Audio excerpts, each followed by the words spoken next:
skulle se det gamle hus. Jeg har fikset hullet i gulvet, har sat bænken ud. Jeg tror vi begge to kunne bo. Du tog med mig ud i din fars gamle hus, hvor æblerne gager der hvor de lander, og vepsen får sig en rus. Her lad dem ligge, og hvorfor ikke? Der kommer alligevel aldrig nogen.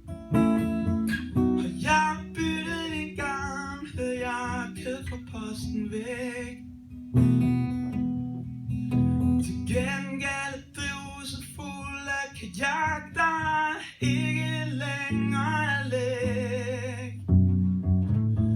Har du solskin til en ven, så tag det under armen. Hop op på cyklen og kom herhen.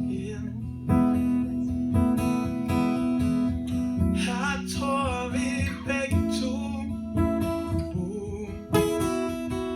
Du tog med herud i din fars gamle hus, hvor æblerne gager der hvor de lander, vepsen får sig